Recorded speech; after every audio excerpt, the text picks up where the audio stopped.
केंद्रीय मंत्रिमंडल ने राष्ट्रीय ग्राम स्वराज अभियान की संशोधित केंद्र प्रायोजित योजना को जारी रखने की मंजूरी दी।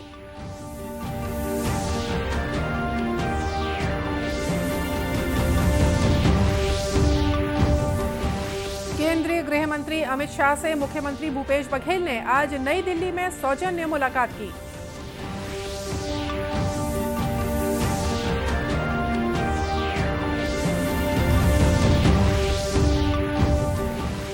भाजपा स्थापना दिवस के उपलक्ष्य में मनाए जा रहे सामाजिक न्याय पखवाड़े के तहत भिलाई में हुआ कार्यक्रम।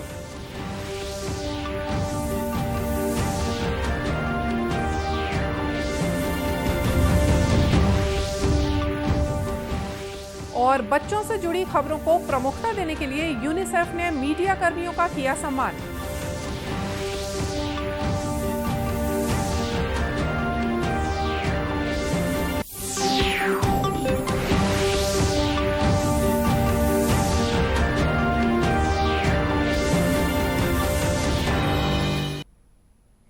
नमस्कार, आप देख रहे हैं दूरदर्शन समाचार। मैं हूं मोनिका शर्मा और आइए अब देखते हैं समाचार विस्तार से।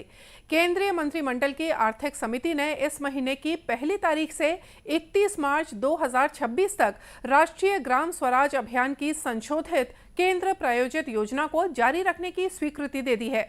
सभी राज्यों और केंद्र शासित प्रदेशों में इसका विस्तार किया जाएगा। यह निर्णय आज प्रधानमंत्री नरेंद्र मोदी की अध्यक्षता में हुई केंद्रीय मंत्रिमंडल की बैठक में लिया गया। केंद्रीय सूचना और प्रसारण मंत्री अनुराग सिंह ठाकुर ने आज नई दिल्ली में कहा कि यह फैसला पंचायती राज संस्थानों की प्रशासन क्षमताओं को विकसित करने के लिए लिया गया है। इस निर्णय से 2,78,000 ग्रामीण स्थानीय निकायों को सतत विकास लक्ष्य प्राप्त करने में मदद मिलेगी। इससे सामाजिक न्याय और आर्थिक विकास के साथ साथ समानता और समावेशिता को बढ़ावा मिलेगा। के बाद शायद अनदेखी उसकी हुई, लेकिन जितना फोकस अब की बार हुआ है, आदर्श ग्राम पंचायत की बात हो, आदर्श गांव की बात हो या पंचायती राज के पूरे सिस्टम को ही और इफेक्टिव करने की बात हो, और इसमें आप देखेंगे अधिकांश 50% से ज्यादा महिलाएं पंचायती राज से जुड़ी हुई हैं। तो एक और से महिला सशक्तिकरण का काम भी है, उनकी कैपेसिटी बिल्डिंग का भी है, और कुल मिलाकर आउटपुट और आउटकम इसमें बेहतर आए उस दिशा में भी काम किया जा रहा है।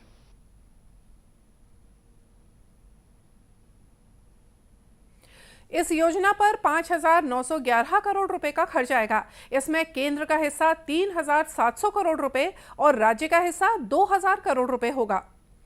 केंद्रीय गृह मंत्री अमित शाह से मुख्यमंत्री भूपेश बघेल ने आज नई दिल्ली में सौजन्य मुलाकात की। दिल्ली रवाना होने से पहले रायपुर एयरपोर्ट पर पत्रकारों से चर्चा करते हुए श्री बघेल ने कहा कि वे केंद्रीय गृह मंत्री के साथ जीएसटी और माओवाद प्रभावित इलाकों में विकास कार्यों के लिए राशि आवंटन सहित अन्य कई मुद्दों को लेकर चर्चा करेंगे। बहुत सारे मुद्दे हैं जिसे लेकर मुझे बात करनी है, जिसमें एक तो हमारे जीएसटी का मामला है, क्योंकि वो पैसा मिलेगा तो हम वो जो नक्सल प्रभावित क्षेत्र हैं वहाँ विकास के काम करेंगे, लोगों को रोजगार के लिए काम करेंगे। तो दूसरा, और जो सीआरपीएफ के जो भुगतान है उसमें हमारे राज्य के हिस्से से पैसा काट लिया है। तो ऐसे 3-4 मुद्दे हैं जिसको लेकर मैं उनसे बात करूँगा।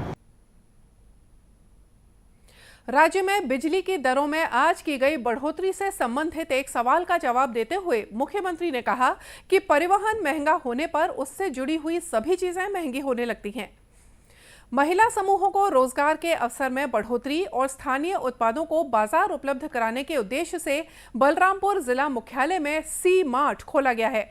चांदो रोड स्थित इस सी मार्ट के खुलने से वन विभाग और राष्ट्रीय आजीविका मिशन से जुड़ी महिला समूहों द्वारा तैयार किए गए खाद्य सामग्री के अलावा जैविक तरीके से तैयार चावल, कोदो, कुटकी, बांस और मिट्टी के बने बर्तनों की बिक्री की जा रही है। साथ ही सी मार्ट में ग्रामीण क्षेत्रों में बनाए जाने वाले अन्य सामान भी बिक्री के लिए उपलब्ध हैं।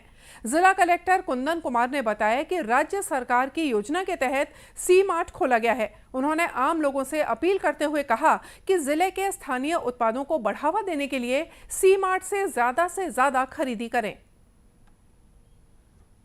हुआ था और इसमें तमाम तरह के प्रोडक्ट्स हैं, खाने पीने की वस्तुएं हैं और गांव में जो भी उत्पादित होता है, मिट्टी के बर्तन हैं और बहुत तरह के पापड़ अचार जो SHG बनाती हैं वो हैं। तो सर्टेनली बहुत ही अच्छा एक प्लेटफॉर्म मिला है और इसमें हम चाह रहे हैं कि सभी लोग की सहभागिता हो। इसमें वन विभाग के भी बहुत सारे जो प्रोडक्ट जो फूड प्रोसेसिंग जो प्रोसेसिंग होने के बाद जो बनते हैं, जैसे कोदो कुटकी हो गया, रागी हो गया, उसको भी हम लाने का प्रयास कर रहे हैं। तो एक अच्छा प्रयास है और इसमें मैं सभी लोग से ये रिक्वेस्ट करना चाहूँगा कि आप सी-मार्ट को सपोर्ट करें। स्थानीय ग्रामीणों ने कहा कि सी-मार्ट खुलने से पहले उन्हें उत्पाद तैयार करने के बाद उसकी बिक्री में परेशानी होती थी, लेकिन अब सी-मार्ट के माध्यम से उन्हें आसानी से ग्राहक मिल सकेंगे। भारतीय जनता पार्टी के स्थापना दिवस के उपलक्ष्य में छत्तीसगढ़ सहित देश भर में सामाजिक न्याय पखवाड़ा मनाया जा रहा है। 7 अप्रैल से शुरू होकर 20 अप्रैल तक चलने वाले इस कार्यक्रम के तहत केंद्र सरकार की जन कल्याणकारी नीतियों को लोगों तक पहुंचाने के प्रयास किए जा रहे हैं। इसी कड़ी में आज भिलाई के रिसाली में आयोजित कार्यक्रम में प्रधानमंत्री गरीब कल्याण अन्न योजना के संबंध में सांसद विजय बघेल ने हितग्राहियों और राशन दुकान संचालकों के साथ चर्चा की। बाद में श्री बघेल ने दूरदर्शन समाचार से बातचीत करते हुए कहा कि बीजेपी के स्थापना दिवस के मौके पर पार्टी के द्वारा विभिन्न कार्यक्रमों के माध्यम से सामाजिक न्याय पखवाड़े का आयोजन किया गया है। इसका उद्देश्य जन उपयोगी योजनाओं का लाभ पात्र हितग्राहियों तक पहुंचाना है। तो ये एक ऐसी योजना है कि कोरोना काल में जो विभत्स स्थिति आई थी, जो हाहाकार मचा था, लोगों के घर में खाने के लिए दाने नहीं थे, लोग अपने घर से निकल नहीं पा रहे थे, ऐसी स्थिति से जो लोगों को राहत देने लगभग 80 करोड़ परिवार को माननीय प्रधानमंत्री जी ने ये राशन देने का संकल्प लिया और वो सतत जारी है, महीनों से सालों से जारी है। आज इसी उद्देश्य को लेके यहाँ आए थे और मैंने देखा कि यहाँ इस दुकान में बहुत अच्छी व्यवस्था है, कोई शिकायत नहीं रही। हमारे पार्षद मनीष भाई भी यहाँ बहुत जागरूक हैं, यहाँ की जनता जागरूक है और दुकान में बहुत अच्छी व्यवस्था बहन जी ने। गौरतलब है कि प्रधानमंत्री गरीब कल्याण अन्न योजना के तहत देश के तकरीबन 80 करोड़ राशन कार्ड धारकों को हर महीने प्रति सदस्य 5 किलो अनाज मुफ्त में दिया जाता है। बाल अधिकारों के प्रति जागरूक करने और बच्चों से जुड़ी सकारात्मक खबरों को समाचारों में प्रमुखता देने के लिए यूनिसेफ की ओर से आज राजधानी रायपुर में मीडिया कर्मियों को सम्मानित किया गया। हमार लइका हमार सम्मान कार्यक्रम में मुख्य अतिथि के तौर पर विधानसभा अध्यक्ष डॉक्टर चरणदास महंत उपस्थित थे। इस मौके पर इलेक्ट्रॉनिक और प्रिंट मीडिया के पत्रकारों और फोटोग्राफर्स का सम्मान किया गया। डॉक्टर महंत ने कहा कि यूनिसेफ पूरी दुनिया में बच्चों की बीमारी, अधिकारों और उनके संरक्षण को लेकर कार्य कर रहा है। पूरी दुनिया में बच्चों के काम के लिए, बच्चों के कुपोषण दूर करने के लिए, बच्चों को उनको पूरा संरक्षण देने के लिए, उनके भूखमरी समाप्त करने के लिए, उनकी शिक्षा की बेहतर व्यवस्था के लिए, मातृत्व लोगों के आहार से लेके, पोषण आहार से लेके उनको पूरी तरह शिक्षित करने के लिए सभी दिशाओं में बहुत बेहतर ढंग से काम कर रही है।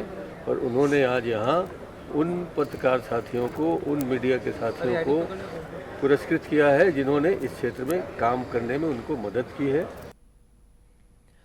मीडिया से चर्चा करते हुए यूनिसेफ के छत्तीसगढ़ प्रमुख जॉब जकारिया ने कहा कि मीडिया के सकारात्मक खबरों को समाज पर काफी गहरा असर पड़ता है। मीडिया कर्मियों के उल्लेखनीय योगदान को सम्मान देने के उद्देश्य से इस कार्यक्रम का आयोजन किया गया है।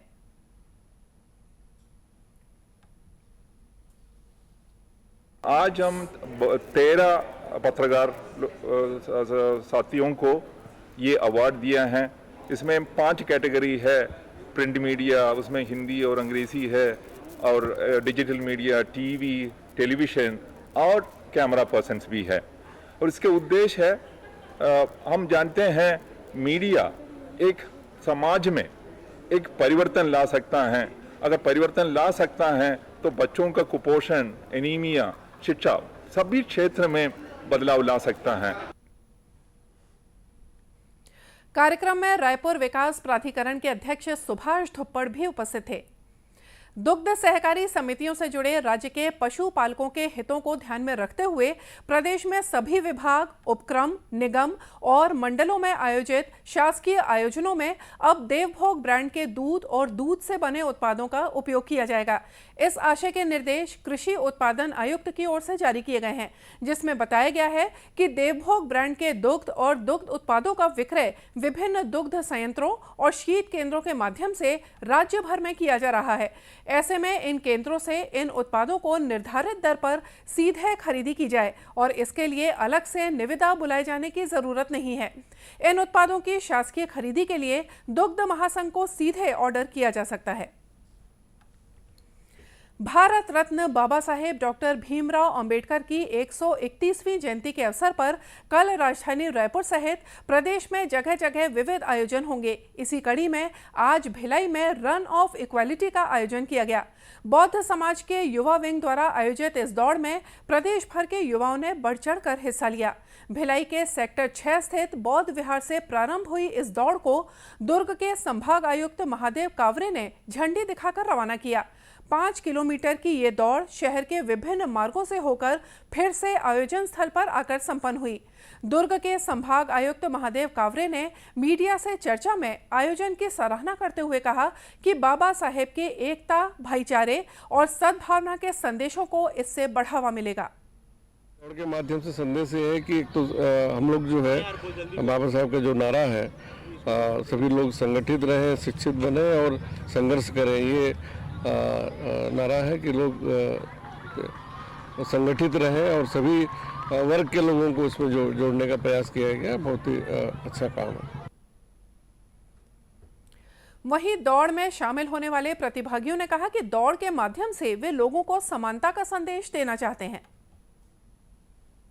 पांडोर से यहाँ दौड़ने के लिए आया हूँ, यहाँ मैं फिट रहने के लिए आया हूँ। बाबा साहब अम्बेडकर जी कहते हैं कि वो ऊंच नीच को नहीं मानते, इस तरह मैं भी समानता के साथ यहाँ दौड़ने के लिए आया हूँ। मैं कंपटीशन के लिए नहीं आया हूँ, मैं यहाँ फिट रहने के लिए दौड़ने के लिए आया हूँ। दौड़ बाबा भीमराव अम्बेडकर के समिति के तहत है। हम बाबा के संदेश को हर जन जन तक पहुँचाना चाहते हैं या दौड़ के माध्यम से, और आपस में सद्भावना और भाईचारा बने रहे, पूरे भारत में अमन शांति बने रहे, यही हमारा मकसद है।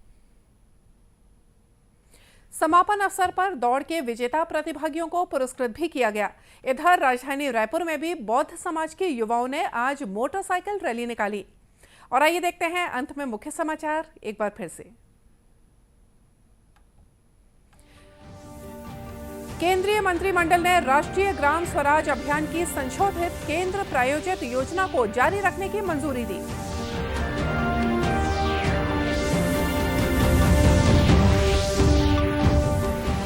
केंद्रीय गृह मंत्री अमित शाह से मुख्यमंत्री भूपेश बघेल ने आज नई दिल्ली में सौजन्य मुलाकात की।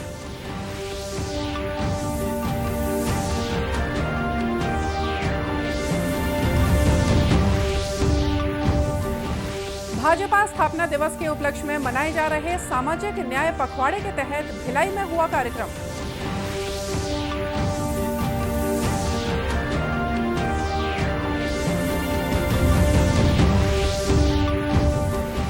और बच्चों से जुड़ी खबरों को प्रमुखता देने के लिए यूनिसेफ ने मीडिया कर्मियों का किया सम्मान। और इसी के साथ ये समाचार बुलेटिन यहीं समाप्त हुआ। नमस्कार।